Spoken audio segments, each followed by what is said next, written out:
When Angels Sing, the story of rock legend Carlos Santana. Written by Michael Main, illustrated by Jose Ramirez. When you were born, your tia abuela called you El Cristalino, the crystal one. She thought the light of angels shined through you. Your father wanted to name you Geronimo, after the brave Apache freedom fighter. He was proud of his mestizo blood. But your mother, as always, had the final word, Carlos. Your father, like your grandfather before him, was a traveling musician. You missed him when he went away. You missed the soapy smell of maja on his skin and the smile in his eyes. But most of all, you missed the sound of his violin. When he was home, people would crowd the square to hear him play. It was a sound that filled the world with magic and love and feeling and healing. It was the sound that made angels real. You wanted to make angels real too.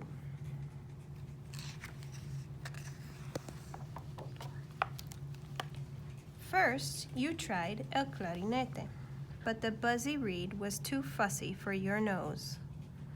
Then you tried el corneo, grandfather's instrument, but the taste of brass was too bitter on your lips. Finally, you tried el violin. You scratched and squeaked and practiced so hard your tears stained its wood. But it would not sing for you, not like it sang for your father. There were no angels when you played, not yet at least. When I'm good enough, they will come, you thought.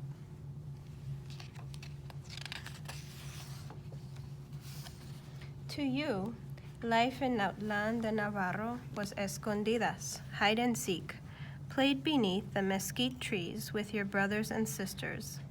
It was the plop-bop of a red, ripe mango, the crew-crew of a chacalaca bird, and the bubble boil of pozole on the stove. On special days, it was biznagas, sweets made from cactus, and alfajor, a kind of cookie made with dulce de leche. But life without running water and electricity was hard. And when the nibble sting of the chinches and pulgas became too much, your mother sold everything and took you to Tijuana. Tijuana wasn't much better. Sure, there were fresh tamales and chiles rellenos, and orangey pipián and chocolate-like mole, but Colonia Libertad was still the ghetto, and you were still so poor. Soon, you were dressed like a charro and playing tu violin for 50 cents a song. La cucaracha, bésame mucho, they said. Tourist music, you thought. But it was a way to make money. So your father forced you to learn more songs, Mozart, Brahms, polkas, boleros, gypsy music. You must put your heart into it, he said. You could not. This was not the music my angels want to hear, you thought. This is why they do not sing for me.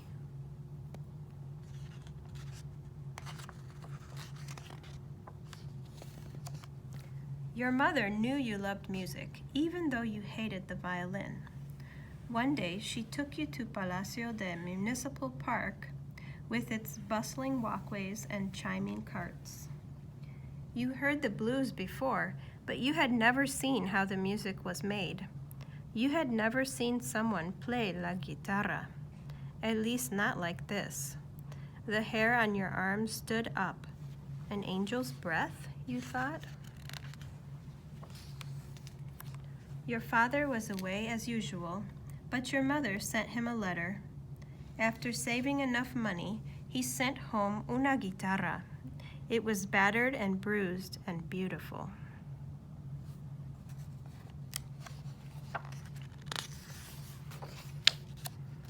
You found an old radio, took your guitar, and played along in the storage room in the dark, because that was the only quiet place in the house. You closed your eyes and let your ears lead the way, and you taught yourself to follow the plunk of el piano and the bounce of el bajo. and the sway of el saxofón, and most importantly, the groove of la guitarra. You collected the ingredients and marinated your soul in them, and learned that playing the blues was not about the color of your skin or which part of town you came from. It was about feeling the music. You did not put your heart into it like your father had said. Instead, you let the music put its heart into you. Your family moved again. You liked your new house in San Francisco. You liked the running water and electricity. But riding the bus and going to school and making friends was hard, especially because you didn't speak English. They said, "Car antenna?" And you said, "No, Carlos Santana." They called you a chili bean eater, and they gave you tests that you couldn't read, and held you back a year because they thought you were dumb.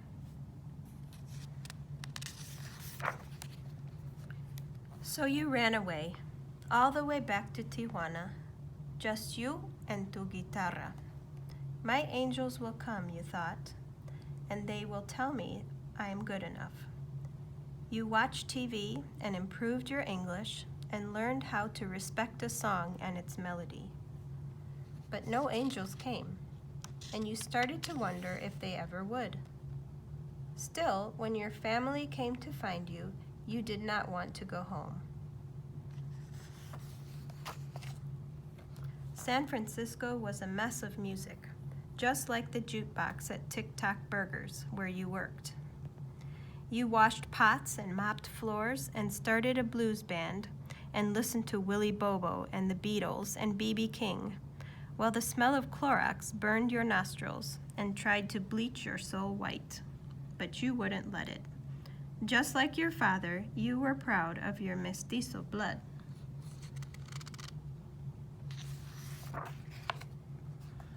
Your brother was living in the Central Valley. He was a campesino, working the fields.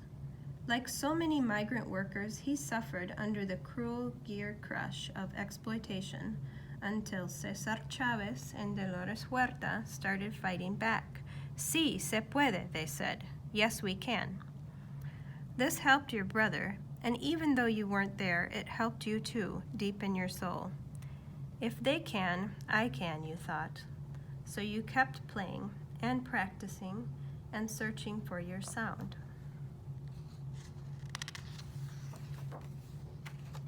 One day, you went to Aquatic Park.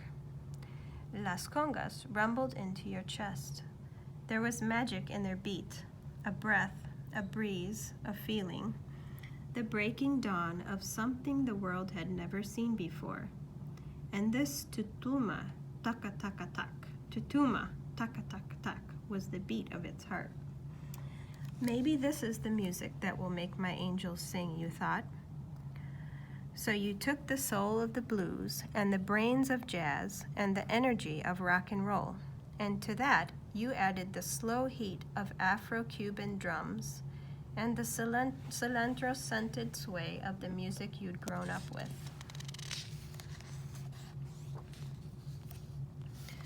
There were a lot of bands in San Francisco, but none were playing music like that. There was something electric in the air, and its name was the Santana Blues Band. Soon everyone knew who you were. Everyone came to see you. Everyone except your angels.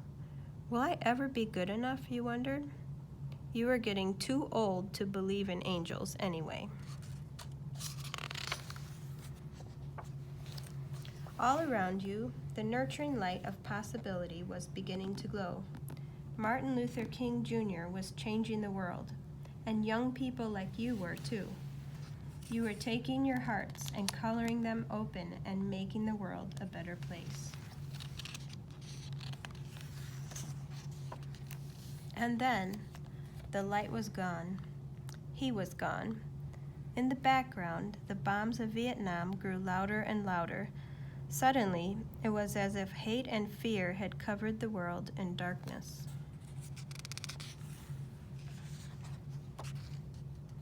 But you knew music was a light, You had seen the sole sound of your father's violin bring joy and hope, and you had seen it heal. So you kept playing, even though hate and fear were telling you and young people like you that you didn't belong, even though you didn't think you were good enough, even though there were still no angels.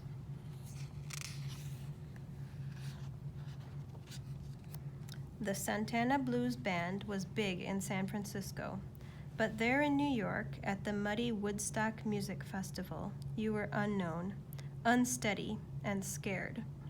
But on that day, in front of more than 400,000 people you didn't know, you took the stage anyway.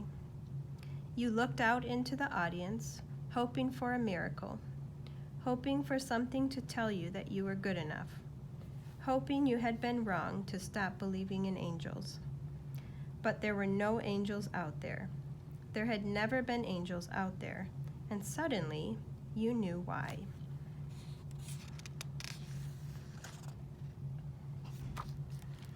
You took the stage and you stopped looking out and you started looking in, and at last you heard your angels sing.